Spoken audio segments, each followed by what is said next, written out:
Sup you beautiful people. Hope you've had a fantastic day. Welcome back to another new episode of What If Naruto was taken by Yoda and trained to become a Jedi Knight. If you guys enjoy this what if, comment down below and let me know. And go ahead and check out other what ifs in the channel. So now let's start this video. The battle with Killer Bee. Blitz, Fang, Stoic, and Flash all stared down their opponent. Whoever he was overconfident in thinking that taking on 4 of Naruto's most elite clones was something he could accomplish alone. At least that's what Blitz had initially thought. The nearly decapitating Strux shearing loudly as they scalped off the top of his helmet and being sent skidding through the mud and grass from mere glancing blows, implored Blitz to reassess their opponent. The guy wasn't overconfident at all, he was just a complete monster. He was stronger than any one of their other foes had been, except for maybe the guy with flaming swords. He held 7 swords in his left armpit, both elbows, right knee, hip, and shoulder, and even one in his mouth. Blitz was at first a little confused at this strange stance, but he wasn't willing to take any chances. Bee reached towards his back and threw his swords into the air. Advancing on the clones without his weapon seemed foolish, but the rhyme-impaired shinobi simply began to pivot on his left foot, catching all of the swords as they arsed downwards. Range the target, boys. Keep your distance from those swords. Blitz ordered the rest of the clones. Flash and Fang extended their stalks and prepared to surround the swordsmen with their carbines in hand. Their opponent immediately negated their range advantage by leaping towards the sky, the light of the sun piercing through the treetops, and shadows of the branches made it difficult, nigh impossible, to track him. Using gravity to his advantage, Bee descended on his opponents. Open fire. Blitz shouted in a slight panic. This wasn't something he had expected, but their best bet was to try and force him into a position that was better for them. Unfortunately, instead of dodging the blaster fire, the dark-skinned cloud ninja started spinning wildly, his shining silver swords batting away the bolts like they were little more than annoying wasps. What the Fang shouted out nonetheless, he couldn't bring himself to stand. The bones in his torso creaked in pain with every slight movement.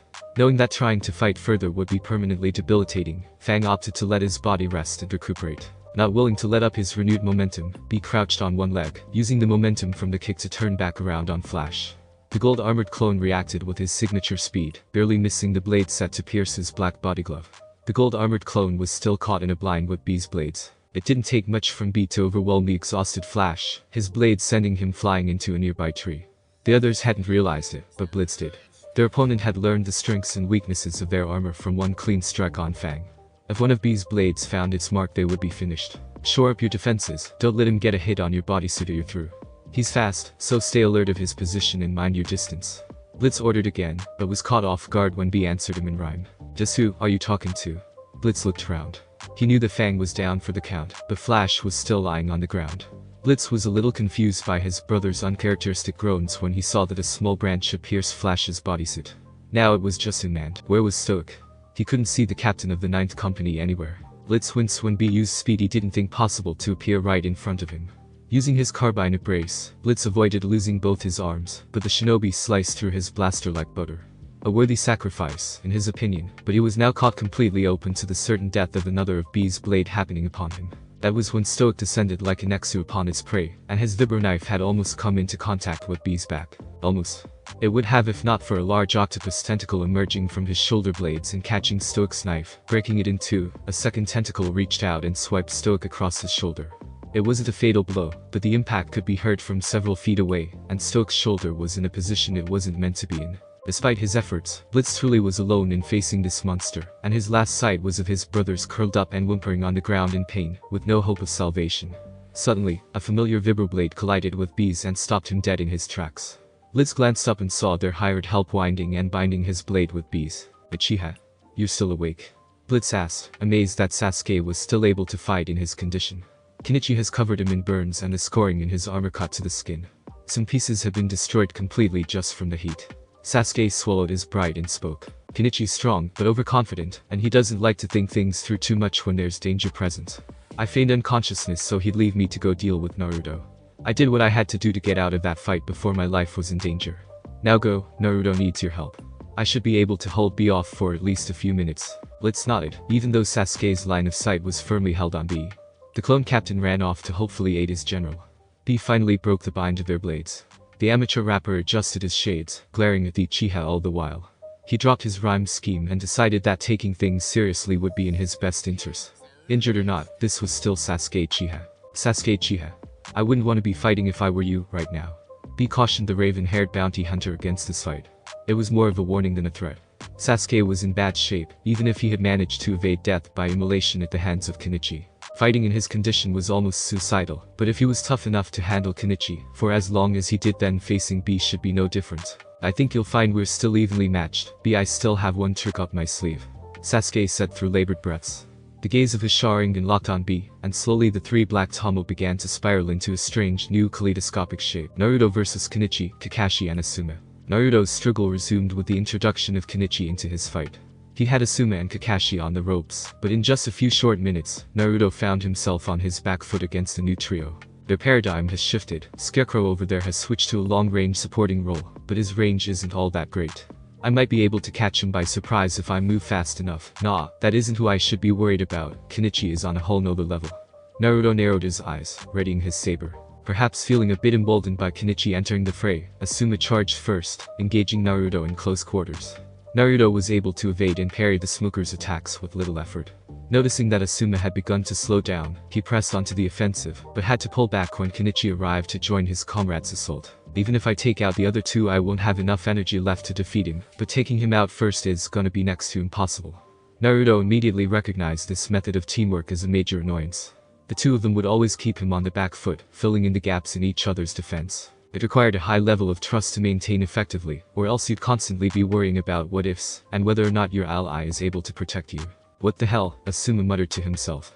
The blonde was good, very good. Kenichi was a bit off kilter after just fighting the Uchiha, but Naruto was managing to hold both of them back, despite wearing the toll it was taking on his sleeves. Asuma saw Naruto bringing his saber in from the right, and naturally he went to defend, but his eyes widened as Naruto rotated counterclockwise, exploiting the short reach of his weapon. I can't dodge that, Asuma thought, and he was already inside of his guard, and Kenichi had overcommitted to his previous attack. The blonde had switched his attack vector too fast for him to follow, and couldn't block the strike without hitting Asuma. The Sarutobi clansman was saved when Naruto suddenly stopped his attack and jumped back, dodging a fist coated with lightning. Kakashi almost had him, damn, Naruto thought as he made some distance between him and his opponents. He didn't get a chance to re-engage because Kenichi was already in pursuit. His strikes were far more agile than Asuma's, and packed almost as much power too. Is this all you got? Kenichi taunted, causing Naruto to growl. If Kurama and his chakra weren't messing with him, then he would have shown Kenichi just what he could do. Slightly angered by the swordsman, Naruto deflected one of the incoming strikes before countering with one of his own, which was blocked. I fought a Sith Lord and a four-armed cybernetic cyborg guy. I am more than a match for you. Naruto gloated, which he hated doing, but the frustration was building up, and Kurama's chakra was making its presence known as well. It was healthier to let it out in small quips, rather than unleashed it all at once. I have no idea what any of that means, Kenichi replied honestly. It all sounded like nonsense to him. What the hell was a Sith and weren't cyborgs just a work of fiction? As the two swordmasters dueled it out, Kakashi and Asuma were coming up with a plan to back up Kenichi and subdue the blonde. I'll use a fire jutsu as a smokescreen for you to follow up with your attack. It should catch him by surprise when he realizes I'm the one that created the smoke, Kakashi whispered to Asuma, who nodded in confirmation. The blonde was far above their level in terms of close quarters combat, so taking him down alone was out of the question. The two were about to spring their trap, but were forced to dodge blaster fire from the tree line.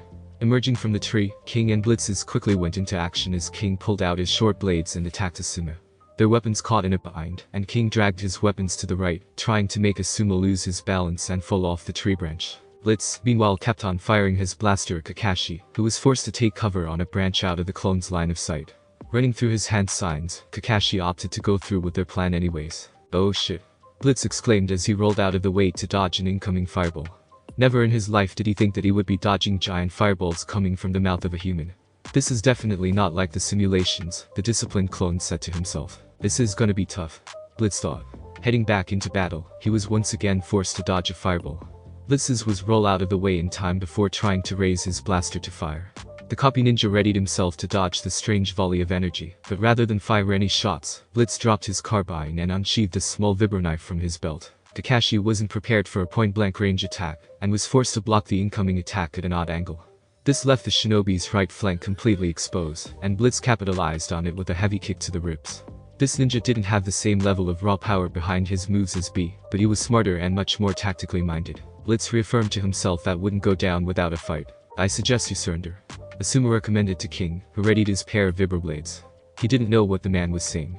Well, he understood him perfectly well, but he couldn't fathom why this middle-aged bearded bear was telling him to lay down his weapons. Noting King's lack of a response, Asuma figured his opponent wasn't giving up anytime soon, so he went on the offensive, using his two trench knives to send attack after attack, but King was an even match for the gruff tobacco enthusiast. "My turn," King said as he quickly deflected an attack coming from the right, before he sent a thrusting strike, which Asuma was forced to block with his left, which left him exposed on the left, causing King to strike from there. "Shit," Asuma thought as he quickly substituted with a log in time as the vibroblade tore right through it. They were strong blades, that much Asuma knew. King didn't give any chance to recuperate as this time he was the one charging in. Asuma opponent replied in kind, intent on knocking his opponent out of the fight with haste. "Be on your guard, King, there's chakra surrounding that blade. Your armor won't stop it," Naruto warned. The 497 seconds commander nodded in affirmation. Relieved to have the excess pressure off of him, Naruto finally felt his body stretch into a more comfortable stance. Kenichi was still a huge threat that had managed to make Sasuke panic with only his arrival. Staring down the black-haired Jonin, Naruto readied his cobalt blue blade and launched his attack. Kenichi brought his blades of orange flame up to defend himself, using odd cadences that Naruto thought was reminiscent of Makashi, if it were almost strictly defensively minded. Dancing and stepping in sync with each flourish of his blade, Kenichi parried Naruto's blows effortlessly. Recognizing that they would just get into the same gradually fading stalemate as before, Naruto stepped back and prepared to renew his offense. Feeling the force swell within him, Naruto leapt into action with his unique form IV variant. Striking and flipping over slightly surprised Kenichi. "This one is just as strong as the Uchiha." "No, perhaps he's even stronger. I'm having trouble keeping up with his movements." Kenichi felt a knee strike across his injured chin. Reeling in pain, Kenichi struck out in fury, nearly severing Naruto's left leg from his body. Switching his style once again, Kenichi went on the offensive, perhaps a bit too early. Naruto had been refreshed after their previous battle, and was fighting at a much higher level than before. Kenichi had to tuck into a roll to avoid getting disemboweled by the Jedi's lightsaber, and even then his dark blue shinobi shirt had enough and tore at the waist. Kenichi pawed at the new distraction, ripping the front of his shirt off while the back fell off, hanging down behind him by a few threads at his waist. The two now shirtless swordsmen resumed their duel. Naruto began to feel the strain of the force weigh on him, but Kenichi was feeling just as much pressure holding back his relentless and powerful blows. A strike that Kenichi was unable to fully parry managed to slip past his defenses and impact his forearm. Thankfully it was used to be burned, so the lightsaber did little damage to the Leaf Ninja. His pride was wounded, and that was potentially a greater harm than any physical attack. "That's enough," Kenichi growled out, his voice amplified by some unnatural means. Naruto sensed danger through the force and halted his attack, choosing instead to leap to another tree branch that Naruto felt wobble under his weight. "What, done fighting already?" Naruto taunted, but he immediately regretted that course of action.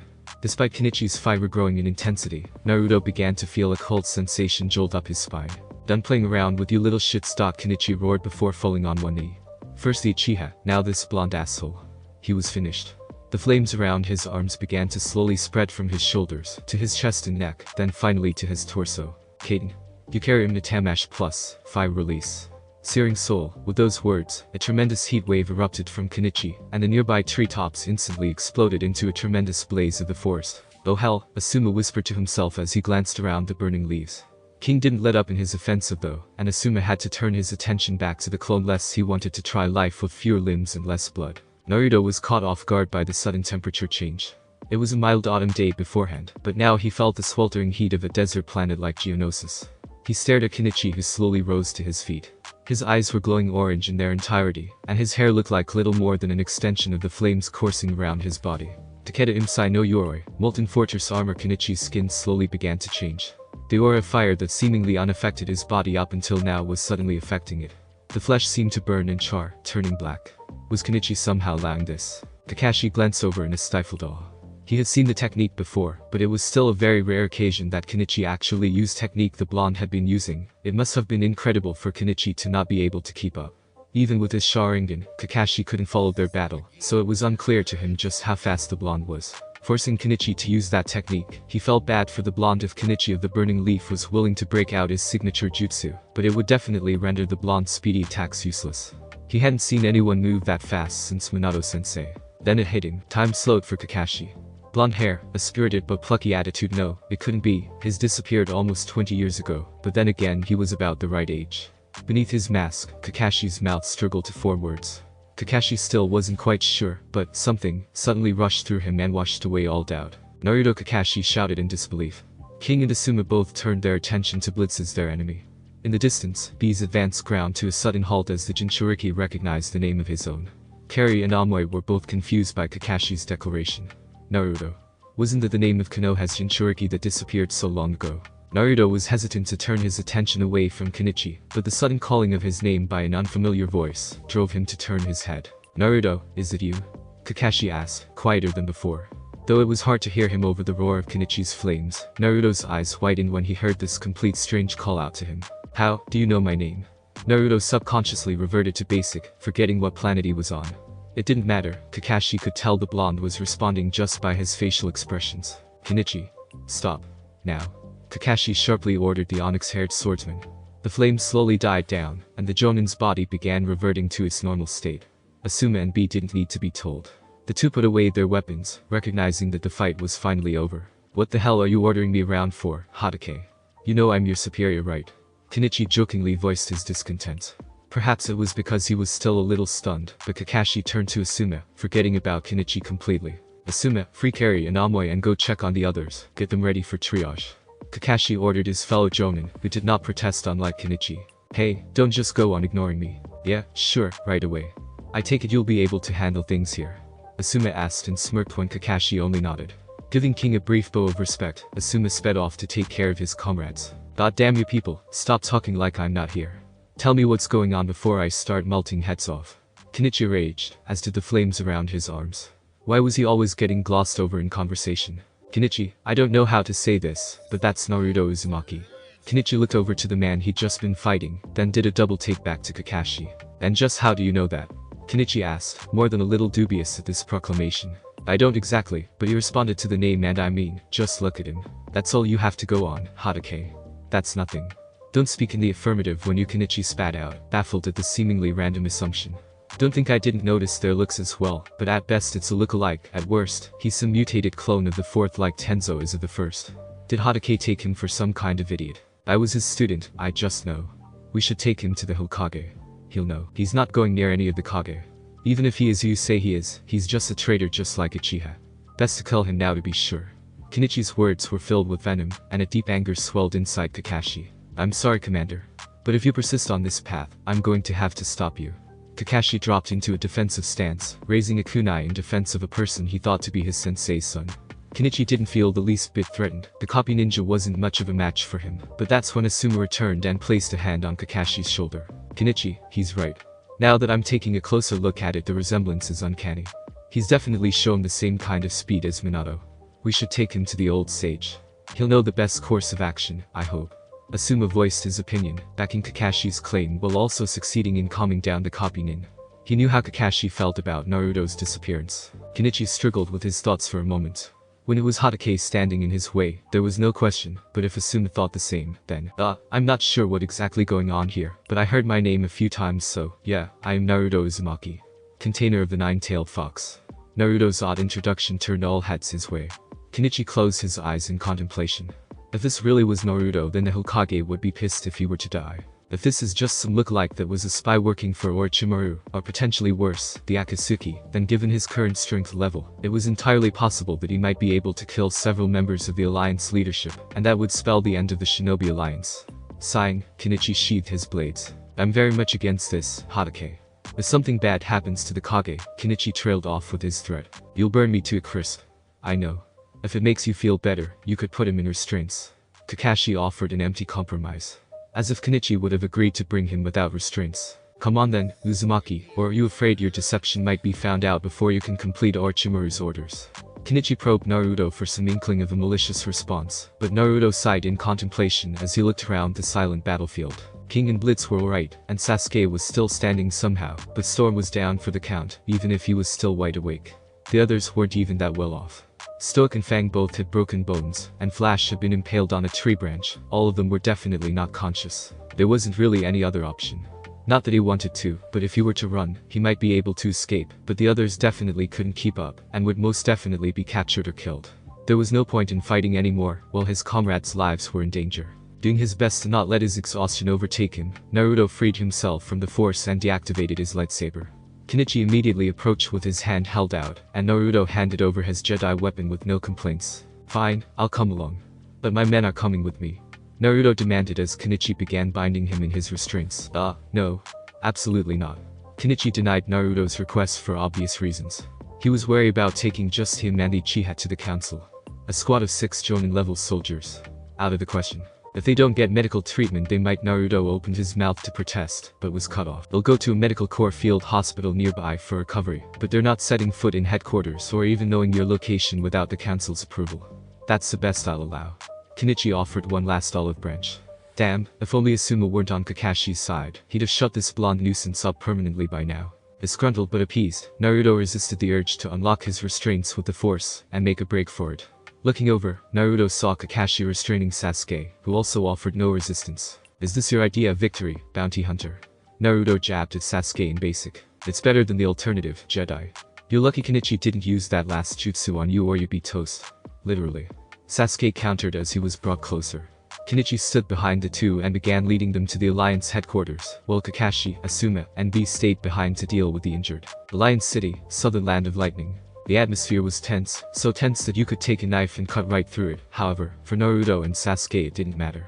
Naruto's eyes wandered curiously as the two were being taken before the leaders of the Shinobi Alliance. Sasuke, however, wasn't fazed at all.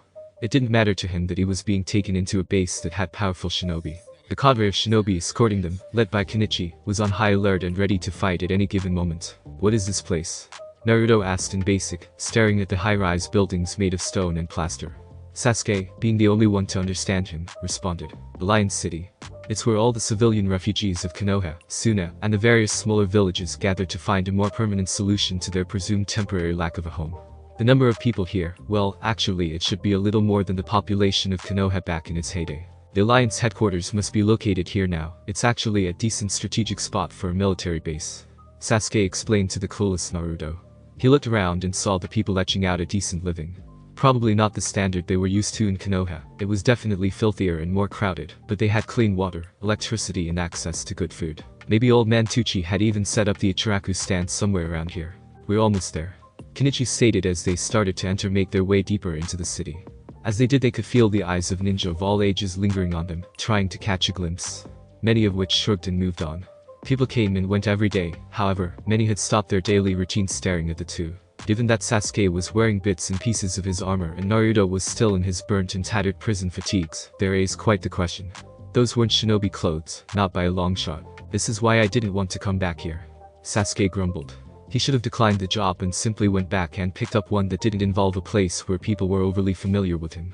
Having lived in the underbelly of the galaxy as long as he had, Sasuke had grown accustomed to moving freely across the stars at his own pace. This place made him feel tied down, made bad memories come to light, and he hated it. It can't be that bad.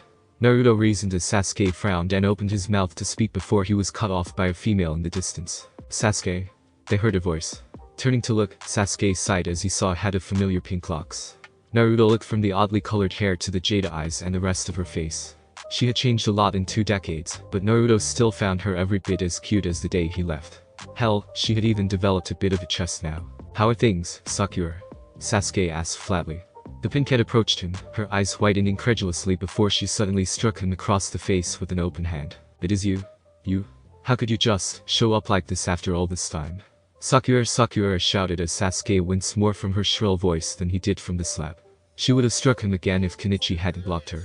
You'll have to talk to the prisoner later, Haruno. We have more important business to attend to. Kenichi stated as she frowned before nodding. These were dark times. It was best to let him on his way. Glaring at Sasuke she turned to leave, but stopped when she locked eyes with the blonde next to him. Her mouth dropped in astonishment. Those eyes were like endless oceans of blue, his jaw was square and covered in the slightest bit of an unkempt stubble, and the tone on those muscles, he definitely worked out every day. Considering that so many of the men her age had either been horribly maimed, killed, or in the rare instance turned traitor, this blonde cutie made the young pinkette think she might have struck gold. Collecting herself, Sakura cleared her throat and turned to be on her way. There were other places she needed to be right now. The 2 ex-shinobi, or ex-shinobin training in Naruto's case, were led through the winding roads until they entered a large hall near the city center. Climbing the stairs, Kenichi opened a door to a large room where a man with long white hair stood at the forefront talking to a group of others. One was a tall muscular man with dark skin and platinum blonde hair, another was an elderly man wrapped head to toe in bandages that even covered one of his eyes. Aside from those 2, 4 elderly folk were also present. Along with the Kumo ninja Dari that Naruto had met earlier with some fresh wrappings on his ribs, likely from Storm's atomic power kicks. Joining the younger crowd was a pinnacle-haired youth and Temari, and a rather young girl that had somehow obtained the position of 6th Kazekage. Her head was wrapped in bandages from her force-assisted impact with the trees. "My lords," Kenichi called out as he knelt as the group turned. A man with long white hair looked at the group of three, and as he scanned it, Naruto almost didn't notice, but the man's eyes briefly flickered. "So this one is the leader of the group who nearly took out our elite scouting party?" asked the tall dark-skinned one. "Not outside the realm of possibility if he's truly who he claims to be. The Uzumaki were a powerful clan," said the bandaged one. "It's definitely possible. He's got the same hair as Minato and is about the right age. But I'm not sure if he's really Naruto Uzumaki. He could just be a lookalike," the white-haired man postulated. "Kenichi, take Sasuke to Ibiki for interrogation. See what he knows about the whereabouts of Orochimaru or his bases." The pinnacle-haired Jonin ordered sternly as Kenichi nodded and promptly turned around and started to drag Sasuke out, who grunted at being forcibly pushed out. "Good luck, Jedi. You're gonna need it." Sasuke spoke in basic with a smirk. "I'm not the one about to be tortured for information he doesn't have, bounty hunter," Naruto replied grimly. Sasuke was about to counter, but couldn't find the right words and only shrugged in response. Naruto got the better of that exchange. As Kenichi took his leave with Sasuke, Naruto walked forward and was placed in front of the leaders of the Shinobi Alliance. The old man leaned in, looking around the sides of Naruto's head as he analyzed the blonde. Whilst being examined, Naruto did his own analysis. From what he had observed in terms of interactions, the dark-skinned one seemed to be in charge here. Since Konoha and Suna had both been destroyed by Orochimaru, Kumo was the de facto leader of the alliance, which meant that this guy was the Hokage. Which meant that the other dark-skinned blonde, Derry, was the head ninja of Kumo, and the Hokage's number 2 man. Of course, that didn't mean he was number 2 in the entire alliance. That role was left to the other 2 Kage. Temari, the so-called Kazekage, was the leader of the Suna resistance.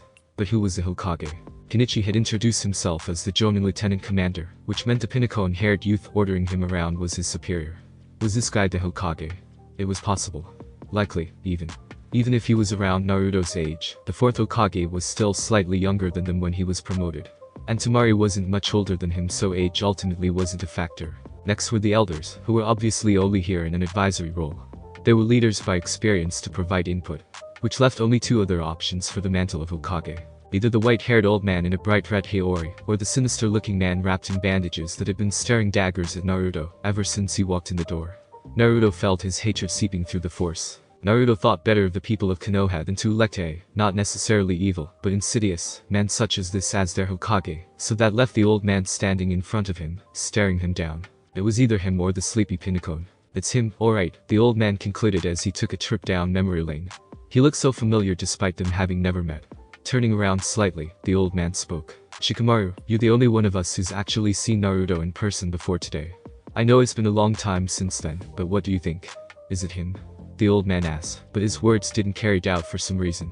But what truly caught Naruto's ear was the name he said. Shikamaru. As in, Shikamaru Nar. His old classmate from his academy days. Okay, no. Mystery solved. There was no way that pile of lazy bones would ever become Hokage, but he was still clearly Kenichi's superior. Kenichi said he was only the lieutenant commander, so did that mean Shikamaru was Konoha's Jonin commander outright? That was pretty impressive considering the work ethic he maintained, his completely non-existent one. I'm not sure. He looks like him a bit, but he doesn't seem to be acting anything like the Naruto I remember, but people can always change. Even Naruto. The Nara clan had answered, scratching his head. If this really is Naruto Uzumaki, why don't we just check for the Demon Fox's seal? Temari proposed a simpler solution. Because Orochimaru is almost as good at sealing as the Lord Hokage, and we've never seen the seal ourselves. He could make a convincing enough fake to fool Jiraiya. The bandaged man dismissed this idea, ever too cautious of the Snake Sanin's sinister schemes. Still, we should try it out. Hey, you, Naruto. Channel your chakra for us. Shikamaru demanded, but Naruto shrugged in response. Sorry, but I can't do that. Naruto simply replied. Perhaps it was his nonchalant attitude in which he spoke or the slight smile that curled around his lips while he said it, but something about his words threw the entire room off balance. What? Shouted the Hokage, who was ready to pounce the blonde for his impudence. But Shikamaru held him back with an outstretched hand. You do know the position you're in, right? Either show us the seal or we'll have no choice but to execute you as a spy. He offered the blonde a deadly ultimatum. I would if I could, but I literally can't. I don't know how to channel chakra. I never learned how to use it. The first 2 years at the academy were mostly taijutsu training and practicing with kunai and shuriken. Naruto elaborated. The room was thrown on its head once more. Whether it was more or less than the last time, Naruto was uncertain. Are you joking? You managed to defeat Temari and hold off Kenichi for such a time. Pretty impressive for a spy of Orochimaru's with no chakra. Naruto sensed the sinister intent the bandaged one was sending his way.